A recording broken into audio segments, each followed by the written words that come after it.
Puan Tanah adalah dewa. Bab 495. Meskipun Qin Ming memenangkan pertarungan dengan Andre hari ini, balas dendam manusia serigala tidak akan berhenti. Dia harus menyembuhkan luka-lukanya sesegera mungkin sehingga dia dapat menghadapi serangan manusia serigala di Paris dengan lebih baik dalam beberapa hari ke depan. Selain itu, seni misteri Netherworld miliknya telah menembus ke tingkat kelima dan perlu dikonsolidasikan, jadi dia perlu mencari tempat untuk beristirahat selama 1 atau 2 hari. Qin Ming tidak ingin Bai Linglong tahu kalau dia terluka, jadi dia harus mencari alasan untuk memberitahu Bai Linglong bahwa dia akan melakukan sesuatu dan mungkin tidak akan kembali malam ini. Bai Linglong tidak bertanya pada Qin Ming apa yang akan dia lakukan, yang menunjukkan sifatnya yang penuh perhatian. Qin Ming sudah memikirkan tempat untuk bermeditasi, yaitu Villa Isabella tempat ia menginap saat datang ke Paris terakhir kali. Setelah keluar dari apartemen, ia menelepon Isabella. "Sayangku, kamu akan datang ke Paris, mengapa kamu tidak memberitahuku sebelumnya?" Isabella terkejut dan senang mengetahui bahwa Qin Ming ada di Paris, lalu dia berkata dengan menyesal, "Sayang sekali aku menghadiri konferensi Pangeran Berdarah, dan aku tidak bisa pergi selama 2 hari ini dan tidak bisa menemanimu." Ayah Isabella adalah seorang pangeran yang berkuasa dari klan darah, tetapi ayahnya masih tidur, jadi dia menghadiri pertemuan pangeran dadakan ini atas nama ayahnya. "Tidak apa-apa.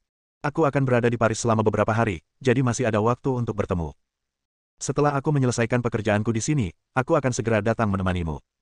"Sayangku, kau harus menungguku." Qin Ming melambaikan tangan untuk menghentikan taksi sambil berbicara di telepon, tetapi dia tidak pergi ke Villa Isabella. Sebaliknya, dia pergi ke distrik komersial yang ramai karena ada mata-mata yang dikirim oleh manusia serigala yang mengikutinya. Qin Ming berjalan-jalan di sekitar jalan komersial dan memastikan dia telah menyingkirkan orang-orang yang mengikutinya. Kemudian dia naik taksi ke Villa Isabella dan berganti mobil 2 kali dalam perjalanan. Dia tidak ingin diikuti oleh manusia serigala dan meditasinya terganggu. Sialan, ini lebih merepotkan daripada menghubungi pihak bawah tanah. 2 jam kemudian, Qin Ming tiba di villa, secara acak memilih kamar tamu dan masuk. Isabella tidak tinggal di Paris dan jarang datang ke villa ini, tetapi pembantu biasanya membersihkan kamar secara teratur, sehingga sangat bersih dan dapat ditempati kapan saja. Setelah beristirahat sejenak, Qin Ming duduk bersila, menenangkan pikirannya, menatap hidungnya dengan matanya, menatap mulutnya dengan hidungnya, dan bertanya pada hatinya dengan mulutnya. Secara bertahap, ia mencapai kondisi meditasi seorang biksu tua, melatih keterampilannya, dan mendesak energi sejatinya mengalir melalui meridian utama di tubuhnya. Dia jelas merasakan bahwa energi sejatinya telah menjadi jauh lebih kuat, dan saat bersirkulasi, seluruh tubuhnya terasa nyaman, seolah-olah dia telah meminum obat mujarab, dan kelima inderanya juga menjadi lebih tajam. Setelah waktu yang tidak diketahui, Qin Ming tiba-tiba membuka matanya, dan 2 kilatan tajam menyambar dari matanya. Dia mendengar suara langkah kaki, dan dia terbangun oleh suara langkah kaki itu.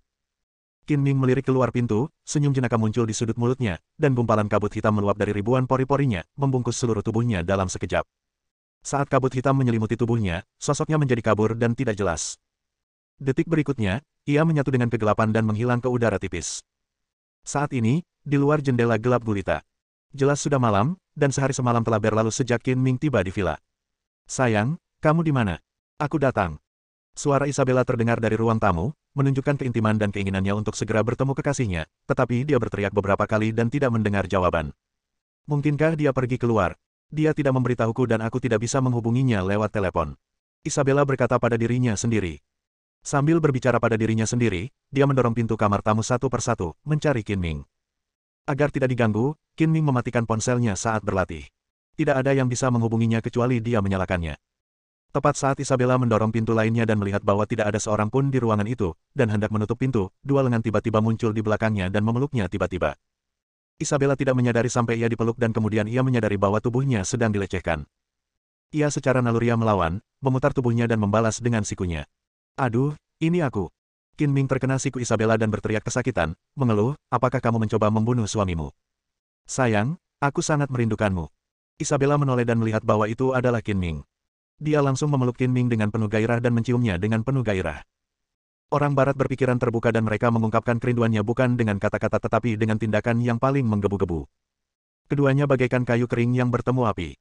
Mereka berciuman mesra saat memasuki kamar tamu. Mereka bahkan tidak menutup pintu. Karena hanya mereka berdua di villa itu, mereka tidak takut diintip orang luar. Tak lama kemudian, suara-suara tak pantas terdengar dari ruangan itu, yang membuat orang-orang berpikir tentang hal lain.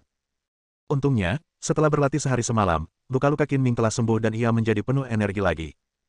Setelah menembus tingkat kelima seni misteri Netherworld, bukan saja energi sejatinya menjadi lebih kuat dan kecepatan serta kekuatannya meningkat, tetapi fisiknya juga menjadi lebih kuat dan luka-lukanya sembuh lebih cepat. Setelah bercinta, Qin Ming bersandar di tempat tidur dan menghisap sebatang rokok. Setelah itu, sebatang rokok membuatnya merasa seperti dewa yang hidup. Isabella berbaring di pelukan Qin Ming seperti seekor burung kecil, dengan semburat rona di wajah cantiknya seperti seorang gadis muda yang menambahkan sedikit pesona yang memikat.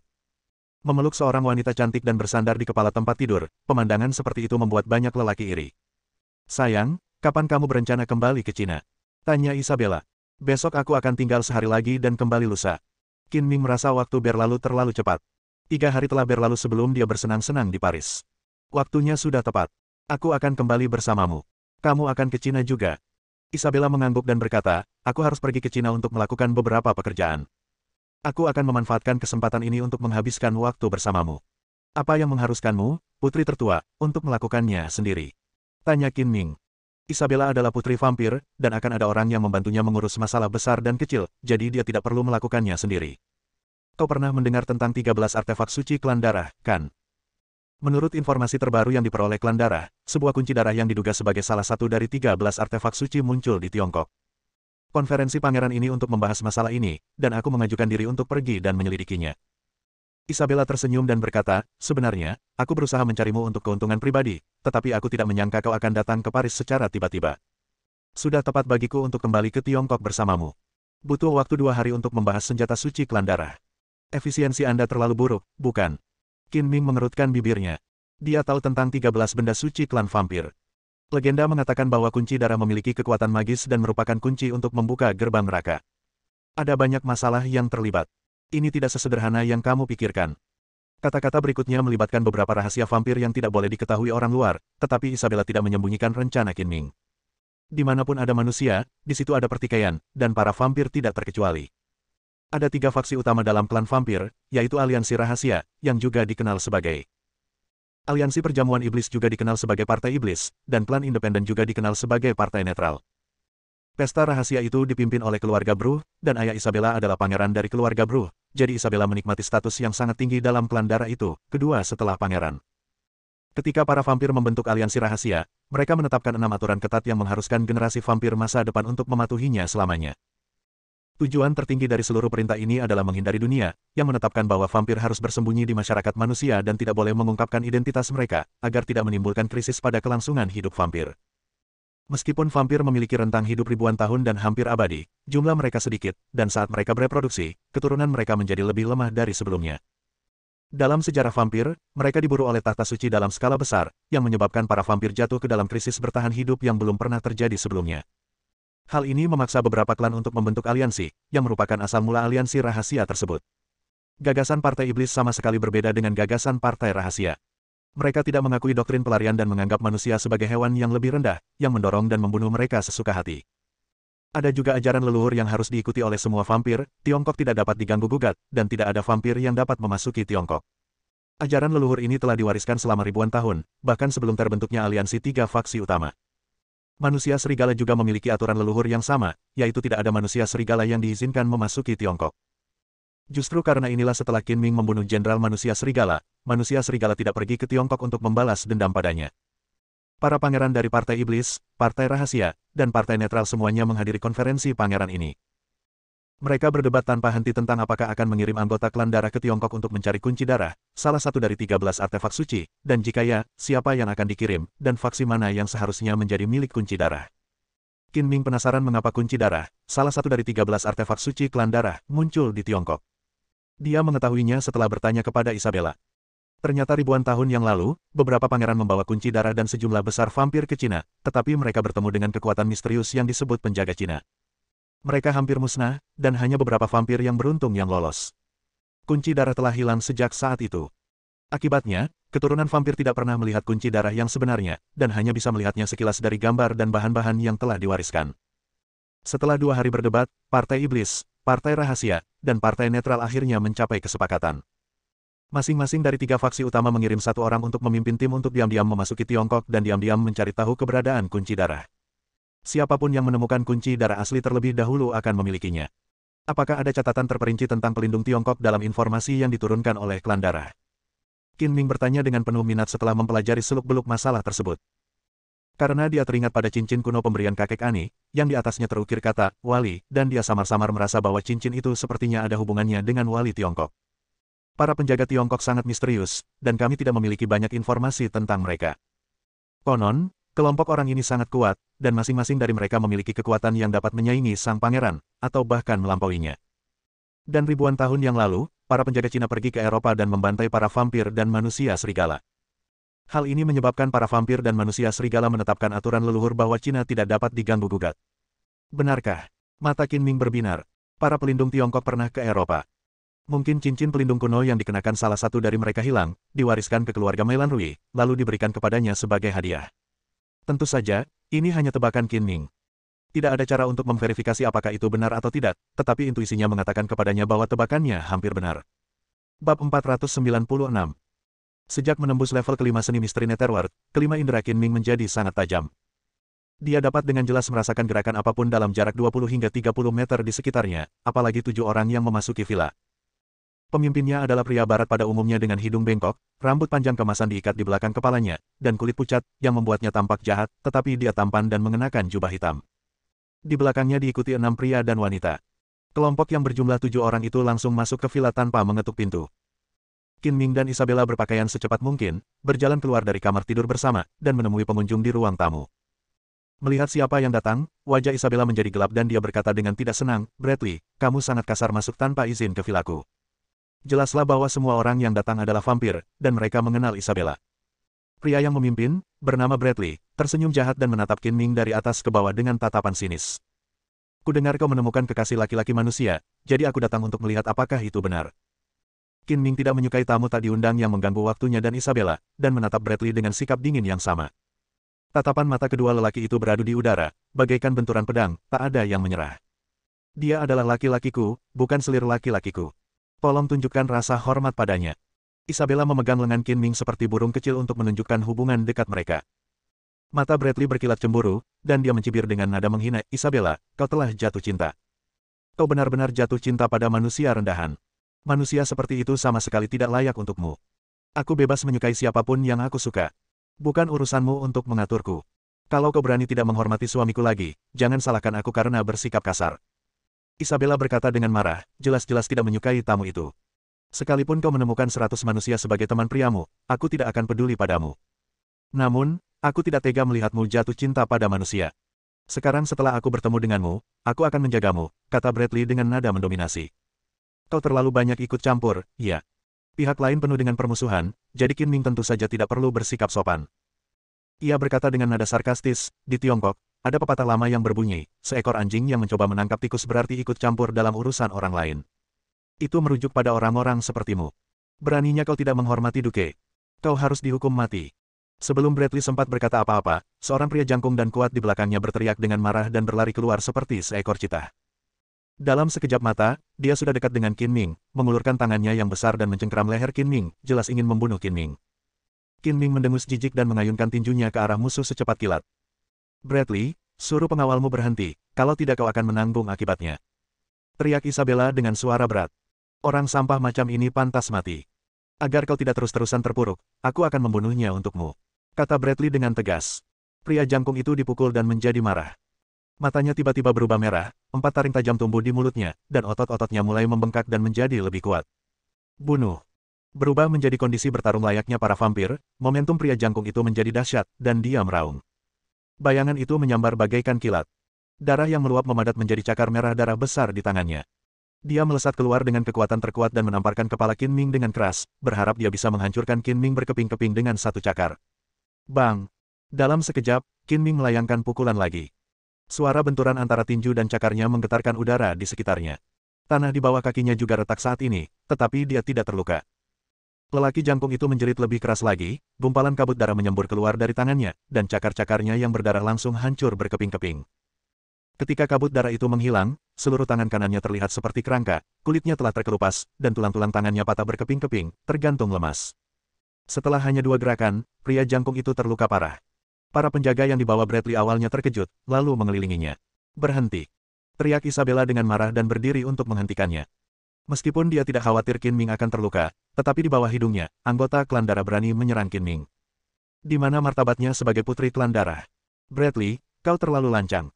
Bawa orang-orangmu dan segera pergi dalam waktu 3 detik, kalau tidak jangan salahkan aku karena bersikap kasar." Aku akan membunuh manusia hina ini demi kebaikanmu. Jangan keras kepala lagi. Bunuh dia. Bradley berteriak dingin, niat membunuh terpancar di matanya. Ada hierarki yang ketat di antara para vampir, dan garis keturunan adalah hal yang paling penting. Bradley adalah putra seorang pangeran, jadi jika dia ingin mencari pasangan, dia harus menjadi putri pangeran agar layak untuknya. Melihat seluruh klan vampir, dia merasa hanya Isabella yang cocok untuknya. Namun Isabella jatuh cinta pada seorang manusia, yang membuat Bradley sangat marah dan terhina. Hari ini, ia bertekad untuk membunuh Qin Ming di depan Isabella. 6 penjaga vampir mengeluarkan teriakan dan raungan aneh, semuanya berubah ke mode bertarung, dan bergabung untuk melancarkan serangan dahsyat terhadap Qin Ming. Sayang, lihat saja. Aku akan menunjukkan kepadamu betapa hebatnya suamiku. Qin Ming memegang pinggang Isabella dan menghindar secepat kupu-kupu yang terbang di antara bunga. Dia bergegas keluar dari kepungan ke-6 vampir itu, menyingkirkan Isabella, dan berbalik untuk membunuh ke-6 vampir itu. Bradley, kekasihku dan aku memiliki status yang sama dan tidak bisa diganggu. Beritahu pengawalmu untuk berhenti sekarang. Isabella berteriak lagi. Dia manusia rendahan, tidak ada bedanya dengan sampah. Bagaimana dia bisa dibandingkan dengan kami para vampir yang mulia? Bangunlah. Jika kau terus keras kepala, kau hanya akan menyakiti dirimu sendiri. Bradley menegur dengan marah. Diam. Menindas kekasihku berarti menindasku, dan kau harus membayar harganya. Pihak lain mempermalukan Qin Ming berulang kali. Isabella sangat marah. Dia melesatkan tubuhnya dan berlari ke arah Bradley secepat angin, dan menamparnya dengan telapak tangan tanpa ampun. Kau benar-benar bertarung denganku demi sepotong manusia sampah. Sepertinya kau telah jatuh terlalu dalam. Kau harus dikurung dan kau harus merenungkan dirimu sendiri. Bradley membalas dengan sikap merendahkan. Untungnya, ruang tamunya cukup luas, sehingga ke-9 orang itu bisa bertarung dengan bebas dan suasana sempat kacau untuk sementara waktu. Qin Ming terlalu malas untuk terlibat dengan para vampir ini, jadi dia menggunakan energi sejatinya untuk mengakhiri pertempuran dengan cepat. Sosoknya berubah menjadi bayangan yang mengambang, dan dia pertama kali meninju dengan tinjunya secepat guntur. Kedua pengawal vampir itu terkejut dan terkena hantaman di dada. Mereka menyemburkan darah dari mulut mereka dan terguling karena hantaman yang kuat, jatuh terlentang dengan keras. Gerakan Qin Ming semulus air yang mengalir, tanpa jeda. Dalam sekejap mata, dia muncul di belakang dua vampir lainnya, dan tinjunya melesat seperti guntur. Bang, bang. Kedua vampir yang terkena pukulan itu seperti dihantam palu seberat 1000 pon. Mereka jatuh ke tanah dengan darah menyembur keluar dari mulut dan hidung mereka. Lantai marmer hancur berkeping-keping. Dua vampir yang tersisa tidak dapat menahan serangan Qin Ming dan langsung jatuh terluka parah. Beranikah kau menyerang wanitaku? Kau benar-benar mencari kematian. Setelah menjatuhkan 6 penjaga vampir, Qin Ming terlalu malas untuk melihat mereka lagi. Dia berteriak dingin, melesat melewati mereka, dan langsung menuju Bradley. Bradley tiba-tiba merasakan kilatan di depan matanya, dan pukulan yang dilayangkannya ke Isabella diblok oleh sebuah tinju yang tiba-tiba muncul. Bang! Saat kedua tinju itu bertabrakan, Bradley merasakan kekuatan benturan yang kuat mengalir melalui seluruh lengannya. Dia terlempar ke belakang dan menghantam dinding dengan keras.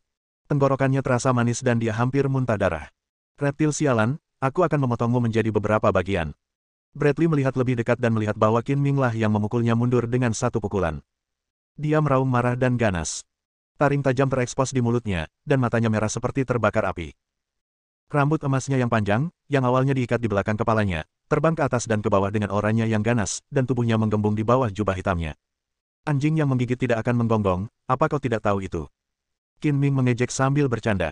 Kata-kata itu seperti menambahkan bahan bakar ke dalam api. Bradley menjadi semakin marah, dan kabut merah membumbung di sekelilingnya, membuatnya tampak semakin jahat. Hati-hati, dia akan menggunakan sihir darah. Isabella memperingatkan dengan tergesa-gesa. Qin Ming menyipitkan matanya. Dia tahu bahwa sihir darah adalah kemampuan khusus yang diaktifkan oleh darah vampir.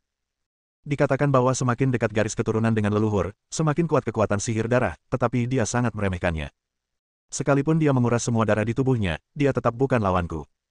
Manusia rendahan, reptil terkutuk, aku akan mencabik-cabikmu dan menghancurkan tulang-tulangmu menjadi abu. Momentum kekerasan Bradley mencapai puncaknya, dan kabut merah yang naik dari tubuhnya tiba-tiba mengembun menjadi tombak berwarna merah darah, dengan ujung tombak menunjuk langsung ke jantung Qin Ming. Qin Ming tidak bergerak, menatap tombak berdarah itu mendekat ke arahnya, lalu dia cepat-cepat mengayunkan tinjunya untuk menyambutnya. Bang! Tombak yang tampaknya tajam itu mengenai tangan Qin Ming dan hancur menjadi bola darah dalam sekejap. Bagaimana ini bisa terjadi? Bradley terkejut.